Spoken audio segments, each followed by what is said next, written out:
Welcome to this episode of John's Motorcycle Rescue and Review. Man, I love classic motorcycles, especially the Japanese motorcycles of the 70s and 80s. I've got another really cool comparison for you guys today. The first bike up here is Kawasaki's 1985 ZL900 Eliminator, and it is going head-to-head with Suzuki's 1983 GS1100L. And both of these bikes are muscle cruisers, and they used really what was a version of the sport bike motor from each manufacturer put in a cruiser style bike, and each of these bikes is shaft drive. So on paper there's a lot of similarities here, even though these are really two different generations of motorcycle. They both have big dual disc brakes up on the front. They're both conventional forks. They're both air assist suspension in the front. They both have big motors. Both of the bikes have large disc brakes in the rear. They have the dual shock suspension in the rear as well. The stock ones on this bike and the stock ones on that one were air assist. They both have the cruiser styling, although the Kawasaki is much more radically styled than the Suzuki. The Suzuki is more of a traditional cruiser style. Instrumentation wise, even though the Suzuki is of an older generation, it actually has much better instrumentation. It has a fuel gauge, it has a gear indicator, it also has the big tachometer and the speedometer. Speedometer on this bike only goes up to 85 miles an hour as per government regulations of the time. The instrumentation on the Kawasaki consists of a big speedometer and a big tachometer. It does have a much higher red line on the Kawasaki than it does on the Suzuki. The Kawasaki also has what I feel is an optimistic 160 mile an hour speedometer. When we look at the engines of these two bikes, that's really where we get into the main differences. The engine in the Kawasaki is the new generation. It's the 900 Ninja motor. It's been tweaked a little bit and the gearing is different on it. But it's a 16 valve motor, it's liquid cooled, and it's operating through a 6-speed transmission. The motor on the Suzuki is a traditional 2 valve per cylinder, 1100cc air cooled inline 4. I'm actually running a 4-into-1 Delcovic exhaust, and so that actually allows it to breathe a little bit better up top. It also gives it a great sound. It sounds amazing. And we'll go in a minute here and we'll actually hear what these bikes sound like. We're going to get out on the road and test these things back to back and just see what are they like through a set of twisties. You know, people look at these bikes and they don't think that you can do sport riding on a cruiser, but these are both very capable bikes and you can really hustle them through a set of twisties. They're also quite quick in a straight line, and so we'll do a run up through the gears and let you hear that on each bike. The Kawasaki is running the stock exhaust, and in my opinion, that's probably the best sounding stock exhaust that Japan ever put on a 4-cylinder. I don't know how they got away with it being as loud as it is, but it sounds amazing. So what are these bikes like to ride back to back? How do they feel in comparison when you ride them? Well, I'm going to grab my helmet, I'll bring the camera along, let's find out together. Let's ride.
I'm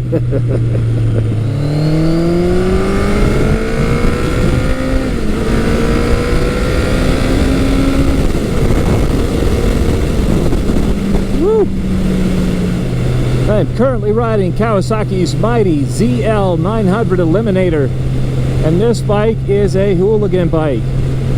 This was really the next generation of muscle cruiser after the Kawasaki LTD models.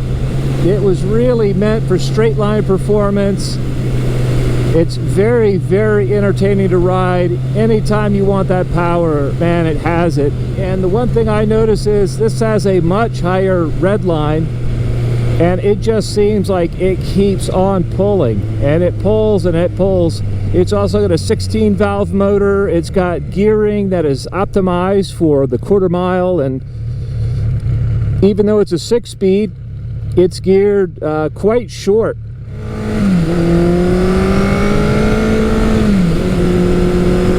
And the net effect is a bike that is just always ready to rumble. It's very entertaining. And the long low stance of this bike means it is very stable. It's got a fairly narrow bar, comfortable ergonomics, although my knees are hitting the engine guards. This bike is also ideal for shorter riders because it's got a low seat height, and the foot peg to seat relationship is honestly pretty close as well.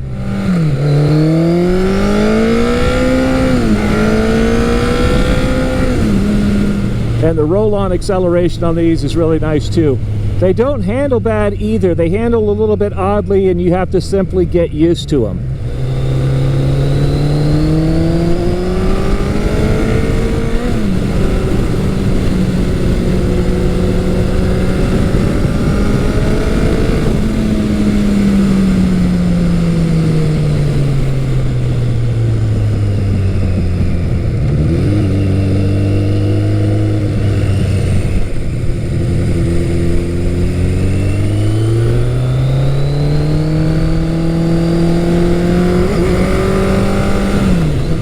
The suspension on the ZL900 is very well controlled.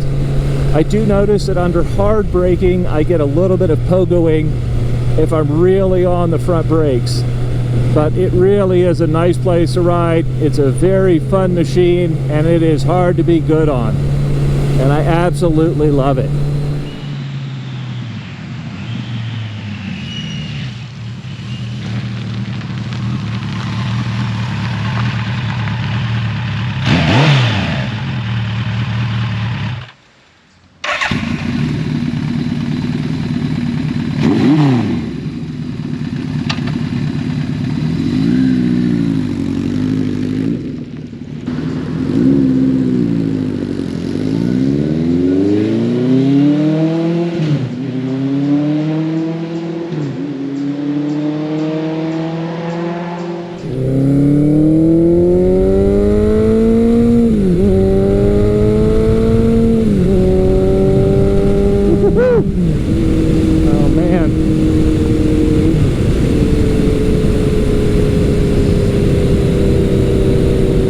I am currently riding Suzuki's 1983 GS1100L.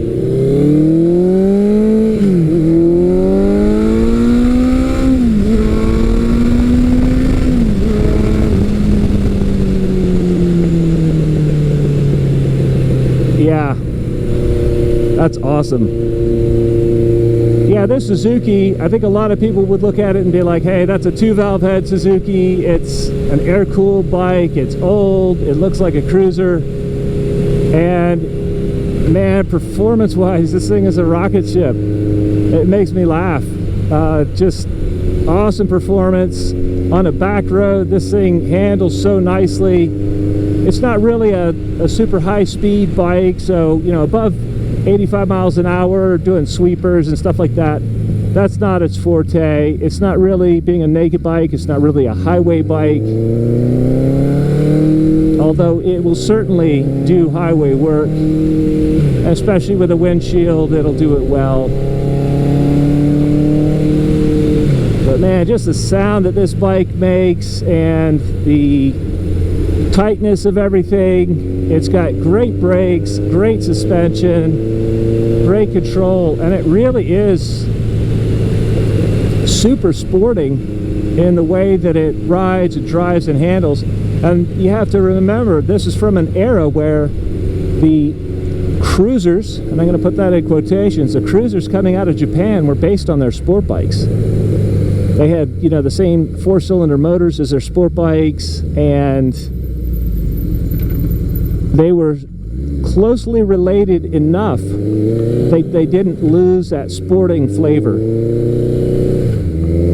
I don't mind the looks of this bike. I think it's a gorgeous bike. But I do like to have that performance on tap when I want it. To me, there's nothing like the sound of a big air-cooled four-cylinder bellowing through a pipe under full acceleration.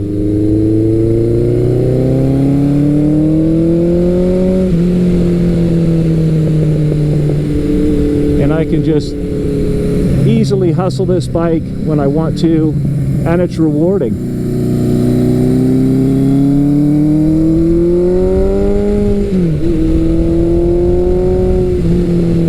I love it.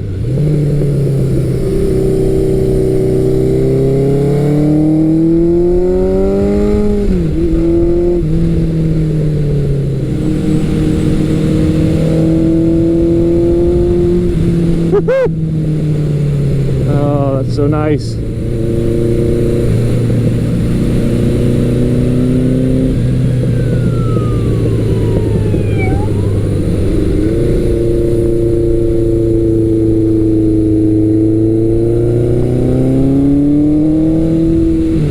Instant pickup out of the corners.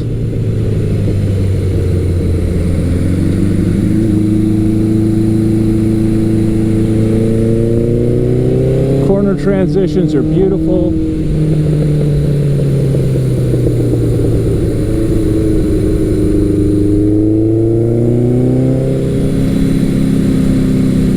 Bike is very well planted. It's not moving around on the suspension.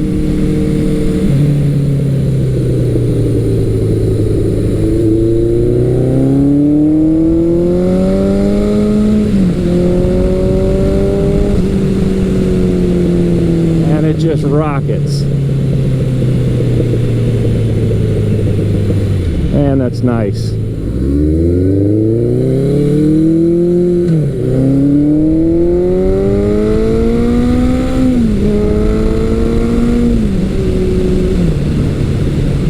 Oh yeah.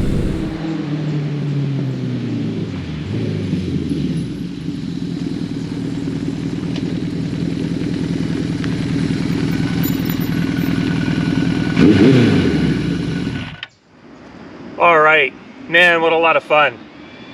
Boy, that ride really kind of brings out the character of these two bikes. I would say, first off, this power plant is so quick to rev.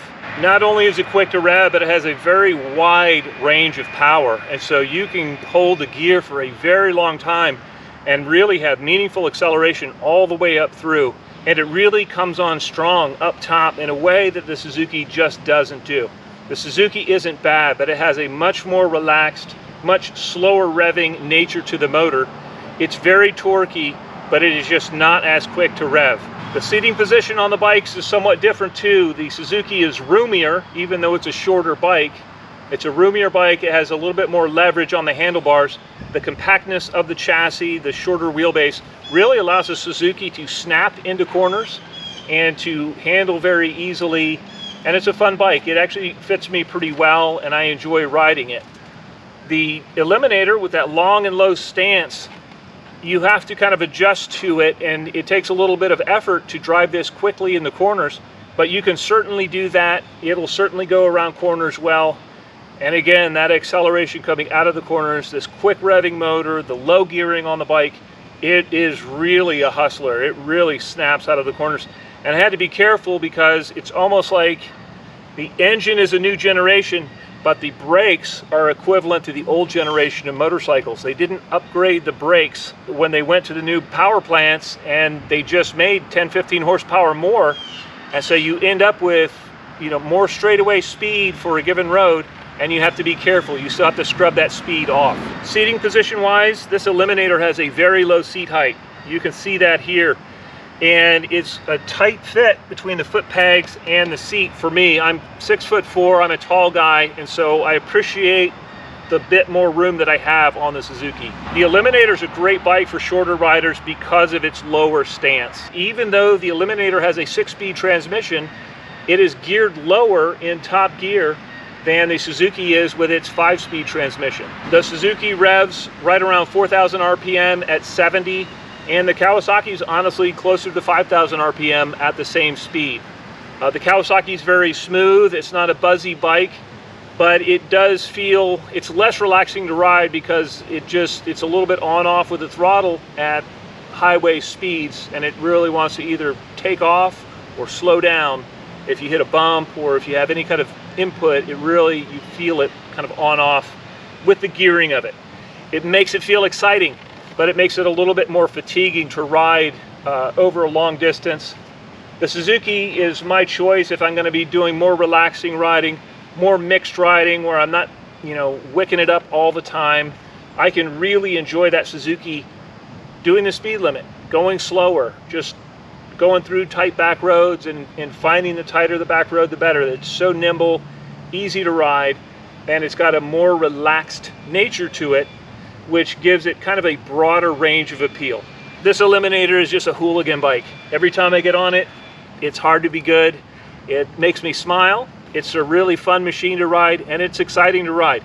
If you haven't ridden one, and you can find somebody who will let you ride one, they're a treat. It's not like anything else in motorcycling. It's a unique experience, and it's an exciting experience. I've ridden and owned a lot of the new stuff, and this one, it's special. It's a neat bike. The final thing I'm gonna say here is, range-wise, this Kawasaki has some of the most limited range of any production motorcycle I've ridden.